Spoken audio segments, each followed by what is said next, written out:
바랍니다. 예, 바른미래당 최입입니다. 아까 제가 마지막 질문에 박근혜 정부가 내각을 무시하고 국회도 무시하고 청와대 중심으로 이루어지면서 청와대 정부라는 비판이 지금 문재인 정부도 받고 있다라는 것에 대해서 여쭤봤고요. 그러면서 저는 과거에 전 정권이 잘못한 것에 대해서 우리 현 정권이 비판하고 적폐라고 표현하면서 또 그것을 없애야 된다고 얘기했으나 또 그런 것들을 따라가는 모습, 요즘 흔히 하는 말로 이제 내로남불이라고 하죠. 예. 그런데 그 부분 중에 하나가 또 낙하산 문제가 있다고 생각합니다. 그 후보자가 2012년 방송 3사 사장의 낙하산 인사에 대해 반대하는 집회에 참여한 바가 있으시더라고요. 예, 기억하시죠? 있습니다. 예. 네.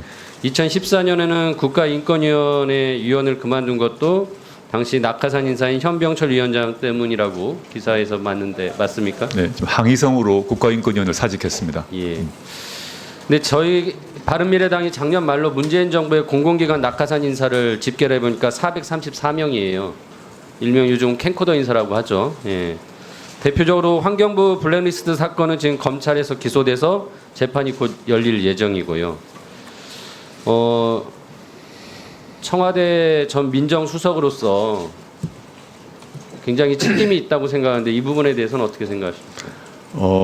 저는 민정수석실은 저를 이 관련 기관 지금 말씀하신 기관의 낙하산 인사라고 불리는 부분에 선발하는 역할에 전혀 관여하지 않고 있습니다. 저희는 검증 작업을 사후에 하고 있습니다. 그래서 그렇다면은 네. 제가 이 부분은 각 기관장 그 공공기관의 잘못이다라는 겁니까?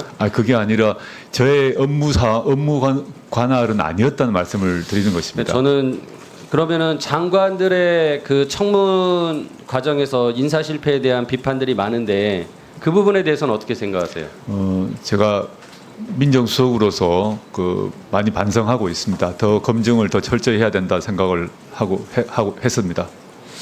저는 우리 후보자님이 이런 인사 실패나 검증을 철저히 못한 부분이 지금 본인에게도 적용되는 것 같습니다.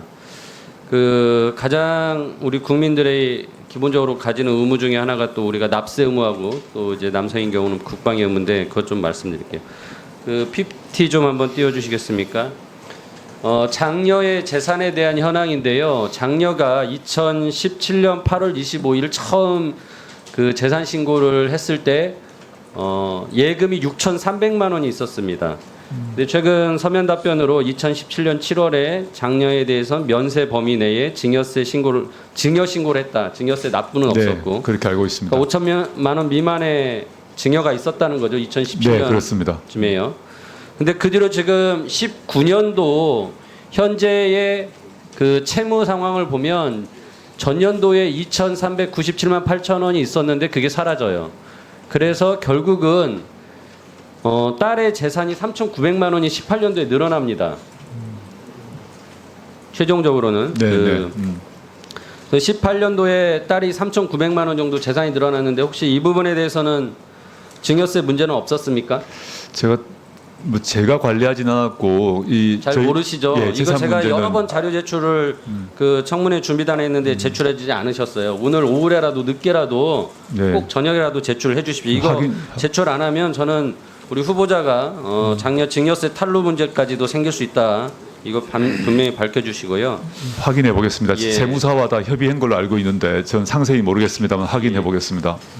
그리고 우리 후보자 납세 증명 내역을 내셨는데 부인 걸 보니까 내정 직전에 8월 11일 날 589만 원 정도의 납세를 했습니다. 부인이 종합소득세를. 근데 귀속 연도가 안 적혀 있어요.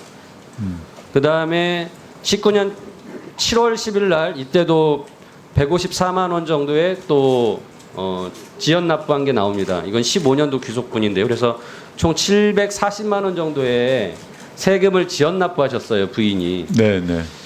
이것도 어떤 내용인지 달라고 하는데 안 주고 계세요. 저는 이것도 함께 자료를 좀 제출해 주시고 제가 여기서 드리고자 하는 말씀은 인사검증을 하는 민정수석이셨어요. 그러면 당연히 이런 부분들이 아주 기본적인 사안으로 업무로서 알고 계신 거고. 네. 근데 본인은 본인의 집안에 이런 세금 납부 하나 챙기지 않은 거죠. 아까 딸의 징역 문제도 잘 모르신다고 그러고, 네. 부인의 세금 납부 내역도 모르신다고 그러고.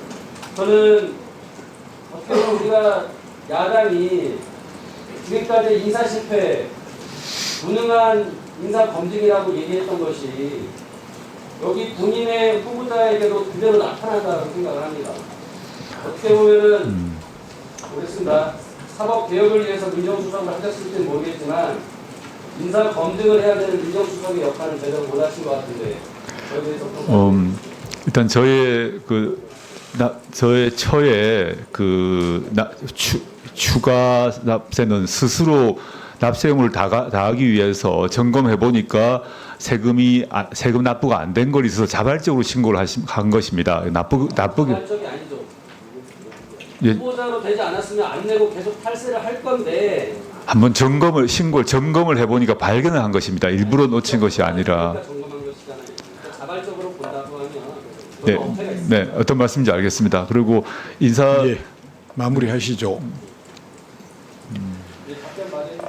네, 그 인사 검증 문제 같은 경우는 저희는 검증의 보고서를 올립니다.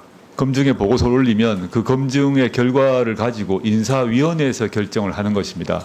물론 저희 검증 내용에 대해서는 하나하나 밝힐 수가 없습니다. 근데 제가 드릴 수 있는 말씀은 인사 검증은 인사위원회의 자료이다라고 보셔야 되고 어떤 한계가 있음에 불구하고 이 사람이 필요하면 쓰는 경우도 있고 아무 한계가 없어도 안 쓰는 경우가 있는데 그거는 인사위원회에서 결정한 사안이라고만 말씀드리겠습니다.